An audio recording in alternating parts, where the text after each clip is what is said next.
मनोज जी, अभी आपने सबकी बात सुनी, इसके फैक्ट और इसके पूरे घटनाक्रम से आप लगातार इसको पढ़ते, सुनते, देखते और बोलते आ रहे हैं। इस विवाद के घटनाक्रम का असली कारण आप क्या मानते हैं कि क्या वाकई में कोई अपराध कारित हुआ है या फिर बदले की भावना से की गई एक विद्वेषपूर्ण कार्रवाई?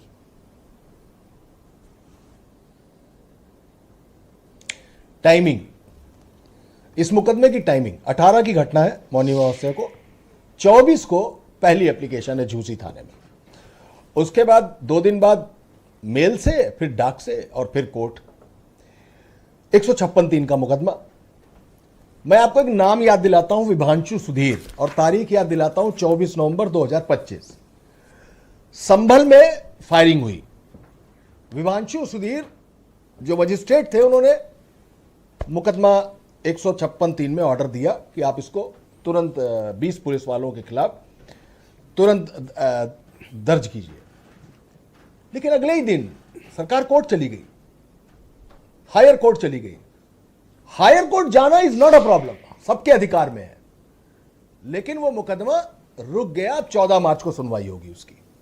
बात इस बात की है कि वो जज भी हटा दिया गया और खुद इलाहाबाद, माफ कीजिएगा, हाई कोर्ट लखनऊ बेंच ने इस बात की टिप्पणी की हाफ एनकाउंटर वाले मामले को लेकर कि हम पर इस तरीके के दबाव पुलिस में आने लगे हैं कि हमको उसके फैसले करने पड़ रहे हैं, और उसी दबाव का नतीजा था कि मुझे अपना एक जस्टिस उठाकर सुल्तानपुर भेजना पड़ा। ये उन कोर्ट की टिप्पणी है, ये टाइमिंग है।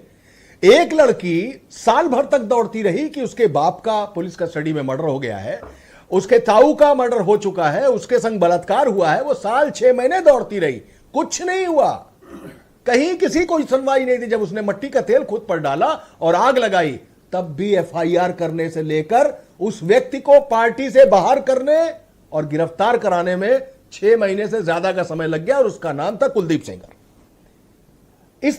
इस पूरी तत्परता को देखते हुए जब आप इस टाइमिंग को देखते हैं तो 2, 3, 4 दिन बाद एक मुकदमा हो जाता है। और ये क्यों? ये इसलिए 2 चीजें। एक, आप शंकराचार्य हैं क्या, ये नोटिस दे दी गई उनको, जबकि पिछले कुंभ में शंकराचार्य थे, माघ मेले में वो शंकराचार्य थे, लेकिन उस घटना के बाद वो शंकराचार्य का नोटिस उनको दिया गया। एक बात।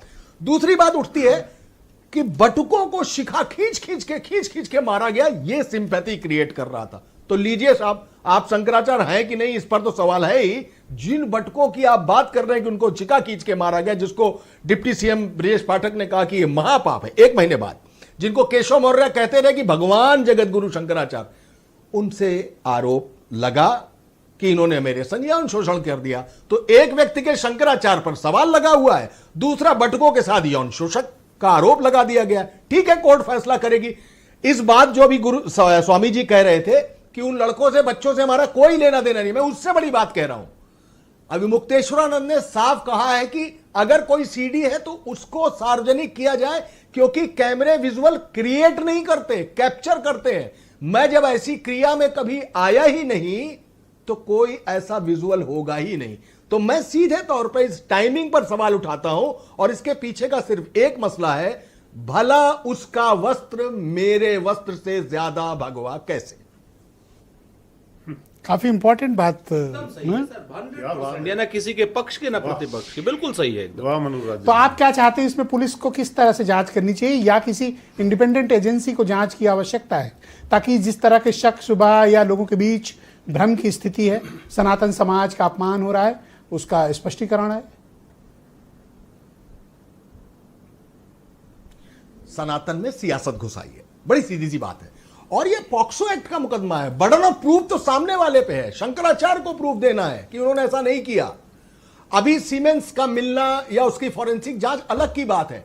अगर पुलिस ने उस लोकेशन पर जहां शंकराचार्य थे, ये बटुक भी अगर उसी लोकेशन मिल गए, गिरफ्तारी तो इसी में हो जाएगी। सर, किसी को विधानसभा में खड़े होकर जब कोई व्यक्ति कहता है तो वो मुख्यमंत्री होता है। वो एक पीठ है, एक कुर्सी है जो कह रही है कि सब शंकराचार्य नहीं हो सकते, उन्होंने गलत किया इसलिए उनके संग गलत की, उनके संग कार्रवाई की गई। बिल्कुल ठीक है, अब मुख्यमंत्री कह रहा है। लेकिन इस लोकेशन मिल जाने तक से शंकराचार्य गिरफ्तार हो जाएंगे। किसी व्यक्ति को खत्म करने के लिए एनकाउंटर या हाफ एनकाउंटर की जरूरत नहीं होती। सबसे पहले उसके परसेप्शन को मार दीजिए, सारी चीज खत्म। तो शंकराचार्य पर सवाल है, बटुकों का आरोप है, काम खत्म हो गया, यौन शोषक हो गए। अब जांच होगी, हां ठीक है, हर व्यक्ति को नहीं डरना चाहिए, नहीं बिल्कुल नहीं डरना चाहिए कि किसी कोई आरोप लगा कैसे सच साबित कर देगा, नहीं कर देगा, मैं मानता हूं नहीं कर देगा, लेकिन फिलहाल तो टाइमिंग यही बता रही कि 18 घटना के बाद 24 से आप सक्रिय हो गए और होते होते कोर्ट से एक ऑर्डर आ गया। ऑर्डर में पॉस्को का एक्ट लगा हुआ है जिसमें आप कभी भी गिरफ्तार हो सकते हैं। बाकी डीएस चौहान साहब सामने बैठे, कानूनी चीजें उनको और ज्यादा बेहतर मालूम है। शुक्रिया मनोज जी।